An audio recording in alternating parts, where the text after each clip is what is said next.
the Radically Blending channel. My name is Keisha. And my name is Sansare. In effort to celebrate, our people within our community, to share out with your children, your friends, anybody else. So today we're going to talk about two individuals. I can go first, or would you like to go first? You can go first. All right, so the person that I am reading is Bhanu Athaiya. Bhanu fell in love with the creative arts at a very young age. She was born into a family in which everybody studied the sciences. Her father was the first in the family to break the rules by taking up fine arts. Her father's interest gave her several opportunities to explore arts. Growing up, she spent her time painting, watching movies, and listening to distinguished guests discuss cinema, photography, and art. At the tender age of 10, Bhanu lost her inspiring father, but this did not stop her journey in the field of arts. She continued to paint with a passion stronger than before, making a place for herself in the field.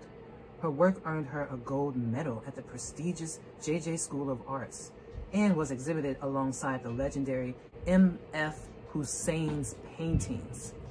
With Bhanu's creativity, however, painting was not enough. Shifted her focus to the silver screen with fashion design. She designed dresses for several films and even got opportunities to work with international directors like Richard Attenborough. Just like her paintings, her fashion design work was exceptional. And at the 55th Oscar Award ceremony in Los Angeles in 1983, Bhanu Athaiya made history as India's first female Oscar Award winner. I love this part. So Yeah. you do the honors? Okay, thank you. Oh, and the winners are John Mallow and Bhanu Athaiya for Gandhi. Accepting the Costume Design Award for Gandhi, Bhanu Athaiya.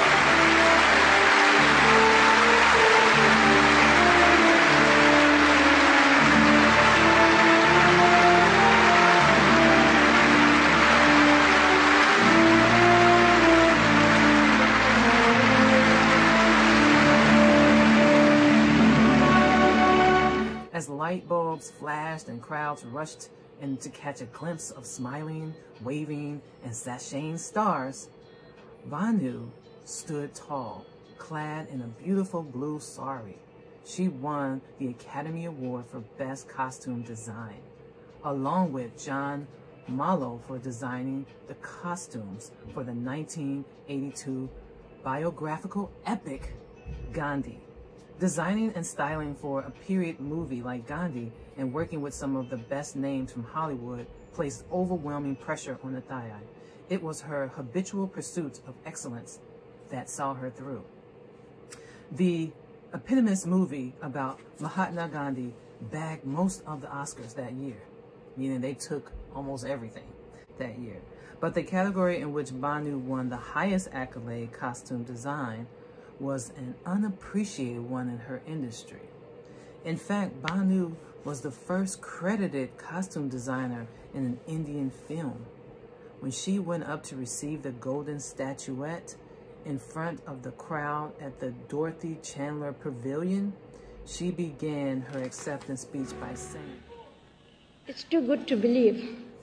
At a time when a working woman was a rarity, Bhanu delivered pure artistry through her work.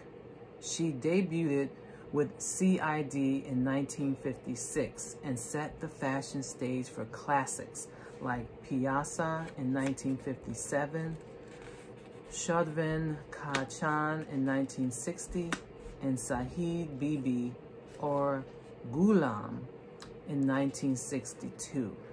She went on to become one of the most revered costume designers in Indian cinema and has worked in over 100 movies since her debut. The most prolific members of the movie business collaborated with her, and international directors like Conrad Ruth and Richard Attenborough.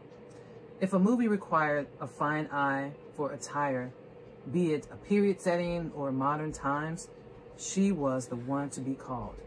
Most recently, she has worked on Lagan in 2001. That's actually one of my husband's favorite Indian films. And Swades. In 2004. Bhanu's work defined the aesthetic of Indian cinema, giving it the vibrancy and color that audiences love.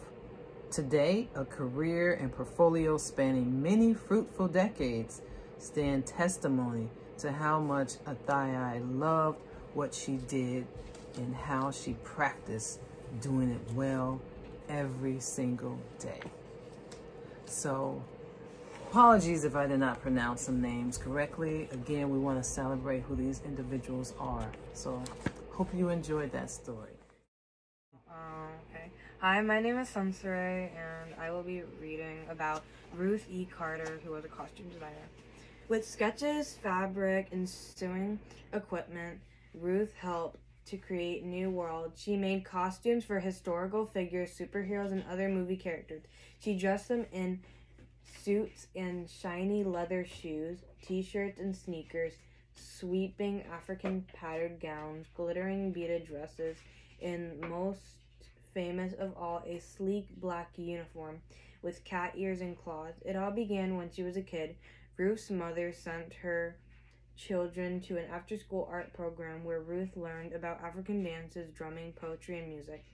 She started sketching out her own clothing designs, her fingers darkened by charcoal dust. After college, she created costumes for theater productions and cared for the delicate fabrics. Once she peeked out from backstage to see her mother standing there. "You went 4 years to college to do laundry?" her mother asked. "I'm still on my path, Mom," Ruth replied, trying not to roll her eyes. Ruth's career wasn't anything like doing laundry. She read scripts carefully and took detailed notes. She searched archives for photographs and thoughtfully chose colors and patterns that fit the tone and the time period of each film. For the movie Black Panther, she studied the fashion of the African tribes, Xhosa, Zulu, Himba, and Maasai. Ruth has worked on more than 60 movies and television shows. She was nominated for an Oscar 3 times and finally won a shiny golden statue for her work on Black Panther. I just want people to look at my films for now and forevermore and know that I was a keeper of the culture. Ruth E. Carter.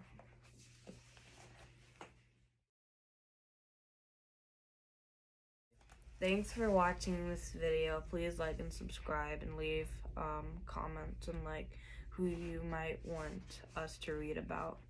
Bye.